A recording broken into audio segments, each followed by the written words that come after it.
How would you ensure fair distribution of county resources among general fund departments that receive little or no state or federal funds? Well, I think I'd have to meet with them and they'd have to build a case. Year after year, times change, the needs change out in the community. So, rightfully so, the distribution of funds needs to change. I can speak to public safety, for example, the Sheriff's Department. I believe we need to keep our community safe by empowering our deputies with the best apparatus possible. One thing that I'm going to do as supervisor is distribute funds more to public safety with the Sheriff's Department so that way we can have two-man officers. What's happening to a reserve force? People are talking about we don't have the money. Yes, you do. We have volunteer forces. We have seniors. We have people out there that want to give them their time, talent, and their treasure, giving back to the community. They're being underutilized. So I can speak to that from personal experience as a reserve deputy sheriff, that there's individuals willing to work, but they also need the equipment. So I'd be willing to build that case and fund public safety to its max. Ms. Newman? I'm going to do like Will usually does and ask you to repeat the question because I didn't think it was on criminal justice, but okay.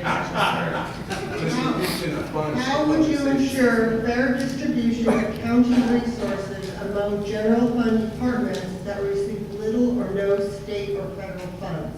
So the discretionary money, we have about $700 million that are there to be allocated. And I think one of the things that we get into is this idea that that was the budget last year, so we'll just allocate that for that this year. Instead of stepping back and really looking at the budget again, where are we right now? What has worked? What is efficient? What is being delivered? And see if there isn't a better way to redistribute the budget money. In a lot of cases, we have communities around our district who have been left out of those equations time and time again. We even passed a bill, an EJ element in the general plan that makes every city and county look at those communities who have been overlooked and outline a plan to correct it. We need to start doing that, not just spend the way that we always have. And it may not be the public safety with more police and more guns and more equipment. It may be that we need to look at a different way of doing our business. Thank you. Mr. Lindner? Thank you for the question. It's a very, very difficult question to answer in such a short amount of time, so I'll try to do my best. And by using an example of when I was in the legislature, I authored the pack of legislation that found the $30 billion deficit for transportation infrastructure. And when I found this, I found the places in the budget where you could make little tweaks and little adjustments here and there, and it makes a very significant difference, and it all adds up in the long run. And what I was able to do is I was able to piece together a proposal that found $30 billion without raising a single dime of taxes, so it doesn't come to the taxpayers and say, hey, we want you to open up your wallet and give us more money. But it's going to be on a case-by-case basis, and you need to know what to look for, and I have that experience, and I've been able to do that before. So I think you take a really good look, and you have to creatively find little pockets where you can find savings and find more revenue. Mr. Gardner? Thank you.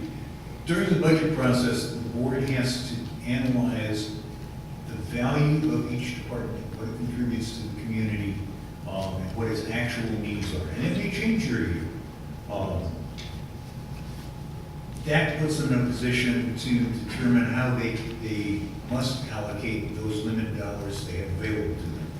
As I mentioned in my opening remarks, I think it's really important that the county look at increasing revenue that flows to it by enhancing economic development and going forward with smarter development that brings better jobs, reducing commuting. We can save money on that, and we can also bring in more money to the county and the cities. Spiegel? I think the bottom line is being more transparent, involving more in our community, and be more inclusive. We need to have input from those that are recipients of what's going on in the county. The county and the local cities, our biggest factor in our budgets which the state doesn't have and the federal doesn't have, and that is personnel. That is our most cumbersome part of our budget. And so we do have to work on revenues and generate revenues within our county with increasing our involvement with bringing high-paying jobs, businesses that have tax dollars. That we need to look at any type of revenue sources so that we can meet those needs of those organizations and departments that don't get the fair distribution. But that fair distribution is what the community needs. So we need involvement, and like I said, transparency and inclusion.